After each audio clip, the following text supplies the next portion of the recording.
this is, if we have a look, the Mark 1 percussion kit that I'm going to try and use for open mic nights. So basically I've got these egg shakers to do the hi-hat type thing, and then an electronic snare, an electronic kick drum, which isn't working very well at the moment. I need replacing, and that's just going through this little set of little sound box there with a few sounds, and it's only using 3 jack cables at the moment, 3 that's 1/4 inch cables for Americans, and I'm just putting it through this little amp at the moment. But yeah, I just thought I'd make this video because I've been trying to put together a sort of decent percussion set for using at open mics for a while, rather than bringing like a full drum kit, which is a pain in the arse. But I thought I'd put this together because I've been watching the sort of demonstration for this new gizmo called the Beat Buddy, which looks pretty cool. It's a guitar pedal drum machine format. It's a drum machine built into a guitar pedal. It's the same size as a fuzz box or a chorus box or something like that. And once upon a time I'd have been kind of opposed to things like that because I like live music, you know, I think things live, and I think with a drum machine, if it sounds a bit too much like actual drums, I start to get a bit cynical of it. I'm like, isn't that a bit fake? But if anyone that had been in a band or any kind of ensemble, working with real musicians, actual human beings, it's difficult. Human beings are difficult. Machines can be difficult as well, but they can be programmed to do things. You know, there's a good joke about drummers is, you know, how do you know if there's a drummer on your doorstep? You know, because the knocking speeds up. Yeah. How do you get the drummer off the doorstep? Pay for the pizza. Yeah. Drummers have the tendency to speed up, slow down, go out of time, partly because they're human beings, but machines don't do that. Program a machine correctly, a drum machine, and you've not got that problem. You can get the tempo you want, you can play in time, but it's also good to practice too if you're a guitar player or pianist or whatever. But I've just noticed, yeah, I'm just thinking, it got me thinking about the evolution of electronic drums and all this drum machine type equipment, and how, like, in the 80s we got this kind of thing. You know, I've got a couple on my computer, on my keyboard. What do we want? That's what we want. Yeah, we used to get that kind of thing. Obviously fake, obviously naff as hell. Really tinny sounding fake hi-hat. Let's try a couple of different voices. Let's try that one.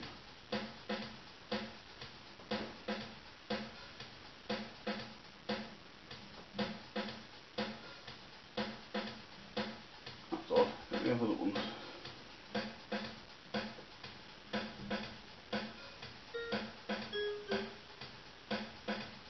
That works now. But either way, that's what we get. We get really naff sounding old 80s style drum machines.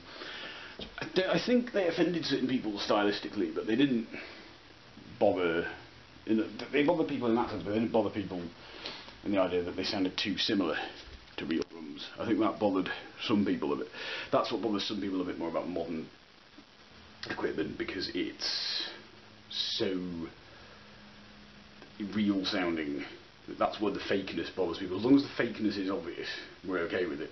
Everyone's alright with fake, real, you know, real fakeness. If it's obviously not a real drummer, people don't mind because they think, oh yeah, it's this poor substitute for the real thing. Now we've got this tiny guitar stomp box that gives a really authentic drum sound. That raises some interesting questions.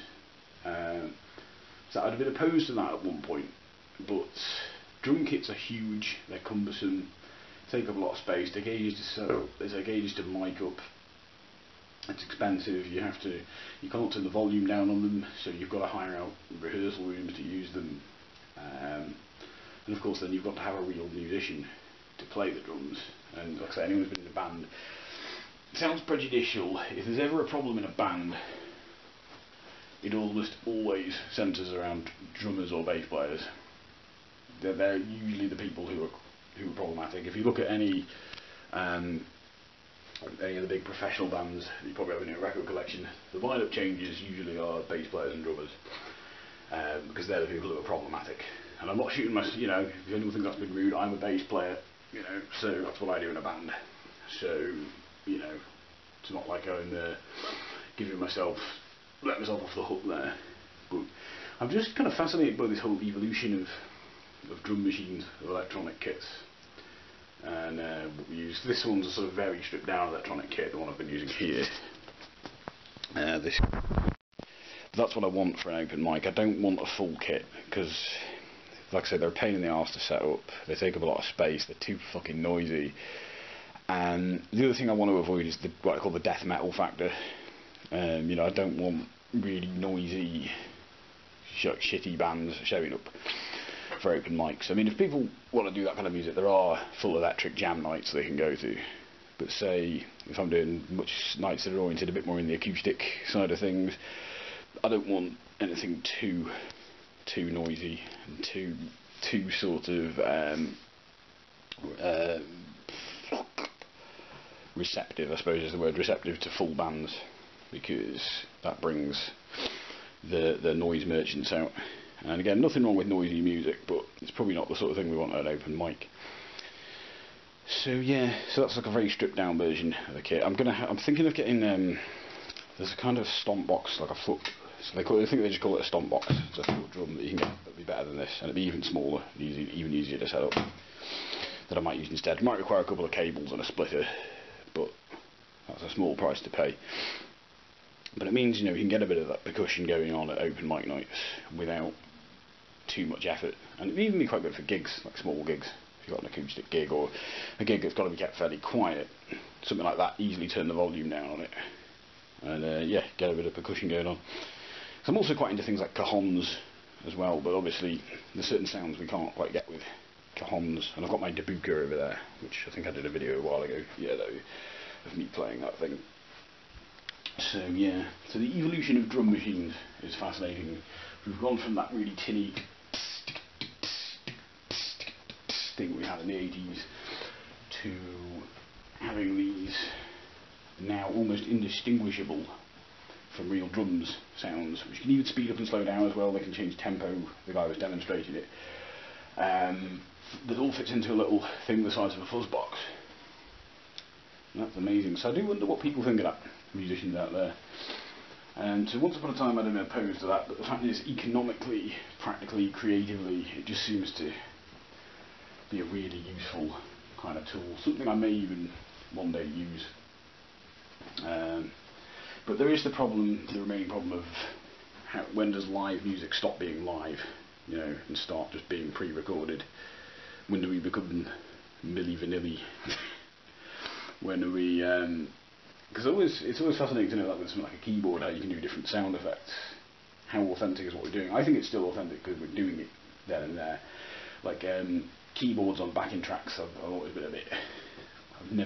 I'll tolerate it, but I prefer to see an actual keyboardist playing the fucking keys live. You know, I want to see the person playing the keys. That's what you do when you go and see someone live, isn't it? You don't want to hear a bit of the record with someone playing along with the bit of the record. Yeah, let me know what you think, everyone. Goodbye.